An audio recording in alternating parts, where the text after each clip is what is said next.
ఈరోజు మన రాష్ట్రంలో జరుగుతున్న ఒక వింత ధోరణులు, సాంప్రదాయాలకు భిన్నంగా జరుగుతున్న ప్రభుత్వ పరిపాలన విధానాలను ఈ రాష్ట్ర ప్రజల ముందుకు మీ ద్వారా తీసుకురావాలని నేను మీతో సమావేశం అవ్వటం జరిగింది. అందరికీ ధన్యవాదాలు. నిన్న ఆంధ్ర రాష్ట్ర ముఖ్యమంత్రి నారా చంద్రబాబు నాయుడు గారు ఓ కేబినెట్ సమావేశంలో డీజీపీని పిలిచి 2018లో జరిగిన 18 డిసెంబరు 19 జనవరి ఆ సమయంలో జరిగిన వివేకానంద రెడ్డి గారి హత్య కేసుని డీజీపీతో సమీక్షించారు అని ఓ వార్త వారి అనుకూలమైన పత్రికలలో పతాక శీర్షికలో రాయబడింది. అది చూసి నిజంగా బాధ కలిగింది. చాలా ఆవేదన పూరితమైన సందర్భం. సాధారణంగా ఓ రాష్ట్ర కేబినెట్ సమావేశం జరిగితే ఆ రాష్ట్ర కేబినెట్ ఏ నిర్ణయాలు తీసుకుంటుందో, మాకేం మేలు జరుగుతుందో అని ప్రజలు లేదా వ్యవస్థలు, ఉద్యోగులు ఆశతో ఎదురు చూసే సందర్భం. కానీ ఓ 14 కేబినెట్ సమావేశాలు ఇప్పటి వరకు జరిగినాయి. చంద్రబాబు నాయుడు గారి ప్రభుత్వ హయాంలో వారు పవర్లోకి వచ్చిన రోజు నుండి 14 సమావేశాలు జరిగినాయి. 14 సమావేశాలలో వ్యవస్థలను బలోపేతం చేయటం కోసం ఏమైనా నిర్ణయాలు తీసుకున్నారా? తీసుకుంటే ఏం తీసుకున్నారు? పోనీ రాష్ట్ర అభివృద్ధి కార్యక్రమాలకు సంబంధించి ఏమైనా నిర్ణయాలు తీసుకున్నారా? తీసుకుంటే ఏం తీసుకున్నారు? పోనీ మీరిచ్చిన సూపర్ 6 హామీలను అమలుపరచడానికి ఏమైనా నిర్ణయాలు తీసుకున్నారా? బడ్జెట్ మీద ఏమైనా సమావేశం పెట్టుకున్నారంటే అది లేదు, సున్నా. అంటే రాష్ట్ర కేబినెట్ సమావేశాలన్నీ కామెడీ సమావేశాలుగా మారిపోయాయి. అత్యంత హేయమైనటువంటి సమావేశాలుగా మారిపోయాయి. ఇదంతా ఎందుకు చేస్తున్నారు చంద్రబాబు నాయుడు గారని రాష్ట్ర ప్రజలకు ఓ అనుమానం వస్తే దాన్ని నివృత్తి చేయాల్సిన బాధ్యత వైఎస్ఆర్ కాంగ్రెస్ పార్టీ మీద ఈ రాష్ట్ర ప్రజలు 40% ఓట్లేసిన ప్రజలకు మేము జవాబుదారీతనంతో మీ ముందుకు వచ్చాం. ఇది కేవలం డైవర్షన్ పాలిటిక్స్ జరుగుతుంది. పరిపాలించడంలో ఘోరంగా విఫలమైన చంద్రబాబు నాయుడు గారు రాష్ట్ర ప్రజల దృష్టిని మార్చడం కోసం అనేకమైన పిల్లేరుగంతులేస్తూ ఉంటారు, ఎత్తుగడలేస్తూ ఉంటారు.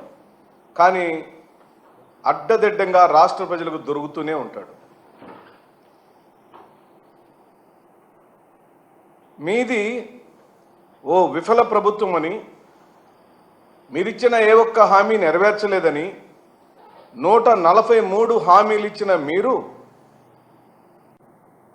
143 హామీలు ఇచ్చిన మీరు ఈ 143 హామీలు మేం చెబుతూనే కాదు, మీరిచ్చిన హామీలే. వాటిలో ప్రధానంగా సూపర్ 6 హామీలని చెప్పిన మీరు ఆ సూపర్ 6 హామీలను ఒక్క హామీని కూడా నెరవేర్చకుండా బొక్కబార్లు పడిన మీరు, రాష్ట్ర ప్రజలకు జవాబుదారీకరంగా ఉండాల్సిన మీరు ఈ రోజున సిబిఐ పరిధిలో సుప్రీం కోర్టు పరిధిలో ఉన్న ఓ హత్య సంబంధించిన కేసుని కేబినెట్ సమావేశ స్థాయికి తీసుకొచ్చి మీరు చర్చిస్తున్నారు అని అంటే మా అందరికీ, రాష్ట్ర ప్రజలందరికీ అర్థమవుతుంది మీరు జగన్మోహన్ రెడ్డి గారు అంటే ఎంత భయపడుతున్నారు అని, వైఎస్ఆర్ కుటుంబం అంటే ఎంత భయపడుతున్నారు అని. వ్యక్తిగతంగా వారి కుటుంబ స్థాయిని దిగజార్చడం కోసం అనేక మార్లు మీరు ప్రయత్నం చేశారు. రాష్ట్ర ప్రజలు మీకు చిత్కారాలు ఇచ్చారు. మీరు కేవలం కేబినెట్ సమావేశాలు పెట్టి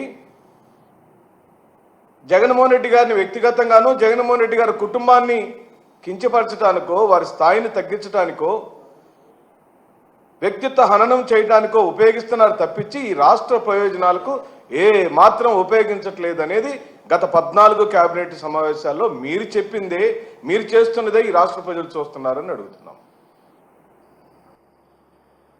అసలు కక్షా రాజకీయాలు అంటేనే చంద్రబాబు నాయుడు గారు, చంద్రబాబు నాయుడు గారు అంటేనే కక్షా రాజకీయాలు, తెలుగుదేశం అంటేనే కక్షా రాజకీయాలు, హత్యా రాజకీయాలు అంటేనే తెలుగుదేశం. అంటే మనకు అధికారం వచ్చిన తదుపరి మన సమీప రాజకీయ ప్రత్యర్థులను వారి యొక్క ఆస్తులను ధ్వంసం చేయటం, ధన మాన ప్రాణాలు దోచుకోవటం, లేదా పూర్తిగా వారిని హత్యలు చేయించిన చరిత్ర తెలుగుదేశం పార్టీ హయాంలోనే జరిగినాయి. మీవి కక్షా రాజకీయాలు అని చెప్పి అభివర్ణిస్తుంది వైఎస్ఆర్ కాంగ్రెస్ పార్టీ.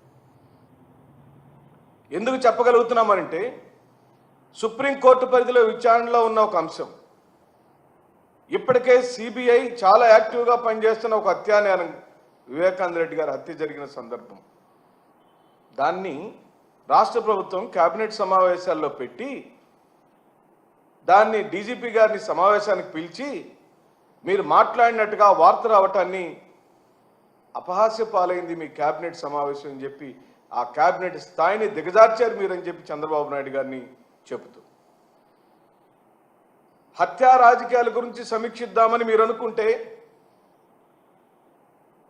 మరి 2019-24 మధ్యలో లేదా 2014-19 మధ్యలో మీ హయాంలో మీ పరిపాలనలో జరిగిన హత్యలకు సమీక్షించ ఎందుకు చేయలేదని వైఎస్ఆర్ కాంగ్రెస్ పార్టీ అడుగుతుంది. ఆ హత్య రాజకీయాల గురించే సమీక్షించాల్సి వస్తే